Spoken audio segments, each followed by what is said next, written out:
आप एनर्जी देंगे तो इलेक्ट्रॉन उसको एब्जॉर्ब करेगा, और जब इलेक्ट्रॉन एब्जॉर्ब करेगा तो फिर वो हायर एनर्जी स्टेट में अपने आप भाग जाएगा।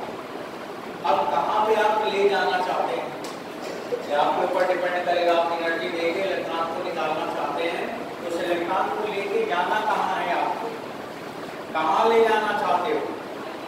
अब हम इलेक्ट्रॉन को ले जाना चाहते हैं n बराबर 1 से n बराबर इनफाइनाइट तक, मतलब मैं निकाल के बाहर ही भेज देना चाहता हूँ।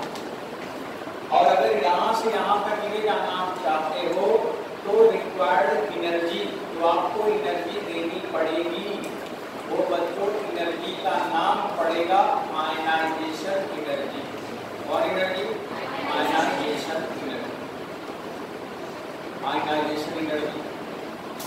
और पोटेंशियल जो होगा उसे क्या कहेंगे, आयनाइजेशन पोटेंशियल। अब आपने क्या दिया H nu प्लस E1 और कहाँ चला गया इनफाइनाइट, समझ आया। H nu का मतलब एनर्जी, E1 का मान अभी अभी लिखा था, प्लस वहां पर रखो माइनस 13.6 जेड हाइड्रोजन एटम का। इसके लिए पढ़ रहे हो हाइड्रोजन एटम, कोई एटम हो सकता है, हाइड्रोजन पढ़ रहे हैं तो Z1 हो गया, M1 हो गया, खत्म, बराबर 0। अब इसका मतलब आपको मिला E का मान मिला कितना 13.6 electron volt. This is ionisation energy. इसके लिए पहले ऑर्बिट के इलेक्ट्रॉन को निकालना है तो उसका आयनाइजेशन एनर्जी कितनी है 13.6 इलेक्ट्रॉन वोल्ट। अगर अब आपसे पूछा जाए ionisation potential, now ionisation potential बराबर कितना होगा 13.6 वोल्ट। तो हाइड्रोजन को 13.6 वोल्ट की बैटरी अगर लगा दोगे ना तो उसका इलेक्ट्रॉन भाग ही जाएगा, ऑर्बिट ऑर्बिट छोड़ के भागेगा, समझ आ रहा है। ये आयनाइजेशन पोटेंशियल। ऐसे ही एक पोटेंशियल होता है एक्साइटेड पोटेंशियल, आयनाइजेशन और एक्साइटेड। एक्साइटेड पोटेंशियल क्या है कि आप इंफिनिटी में मत ले जाओ, कोई भी दूसरे स्टेट में पहुंचा दो, जैसे n बराबर 1 से n बराबर 2 मिले थे तो उसको क्या बोलोगे एक्साइटेशन एनर्जी। और अगर ग्राउंड स्टेट में पहुंचा ऊपर पहुंचा दिया इनफाइनाइट पे आयनाइजेशन एनर्जी।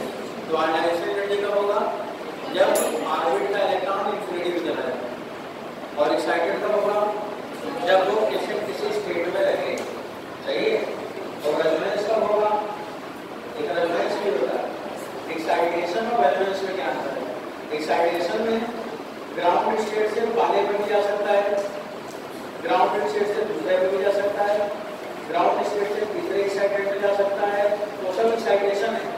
और रेजोनेंस केवल एक ही स्टेट में जाएगा, ग्राउंड से फर्स्ट में जाएगा या फर्स्ट से सेकंड में जाएगा या सेकंड से थर्ड में जाएगा। अगर एक ही इंटरवल है तो उसे क्या बोलते हैं रेजोनेंस। और अगर कितना भी हो, एक भी हो, दो भी हो, हजार भी हो, उसे क्या कहते हैं एक्साइटेशन। एक्साइटेशन और रेजोनेंस में अंतर समझ में आया। एक्साइटेशन क्या है, रेजोनेंस क्या है, समझे बच्चों। एक्साइटेशन एनर्जी का मतलब क्या हुआ कि electron will transit from ground state to any other r state except infinite, right? बस में तो ये बच्चों आयनाइजेशन एनर्जी। और अब आगे नहीं बढ़ेगा, आगे एक रोक दिया, अगले क्लास में सब कंप्लीट कर दूंगा। बस थोड़ी सी बात है, हम लोगों ने पढ़ा तो है लेकिन कुछ रिस्पांस नहीं दे पा रहे थे, थोड़ा सा कुछ मेरा करना कुछ समस्या थी। तो अगले क्लास में हम लोग स्ट्रक्चरल लाइन समझेंगे, कितने स्ट्रक्चरल लाइन बनती है मालूम है। अगर n बराबर 4 है 4 ऑर्बिट है कितने स्ट्रक्चरल लाइन है 4, n बराबर 4 से कुल स्ट्रक्चरल लाइन की संख्या 6 है। कितना आएगा 6। कैसे आएगा उसके अगले क्लास में, अगले क्लास में एक क्लास अगले क्लास में खत्म हो जाएगा।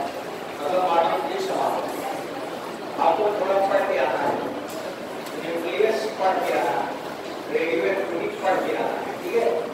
उसको मैं थोड़ा बहुत बात करूँगा, बाकी खत्म हो जाएगा। थोड़ा बहुत रेडियोएक्टिविटी समझा के क्लोज कर दिया जाएगा, मॉड्यूल समाप्त हो जाएगा। तो IIT का जो 12th वाले बच्चे हैं उनके अगली क्लास मॉड्यूल उनको नहीं आना है।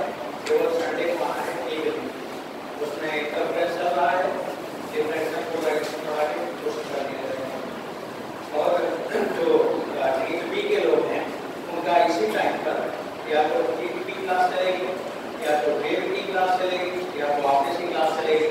ये डिपेंड करेगा मेरे ऊपर कि मैं क्या चूज करूंगा। ठीक, और अब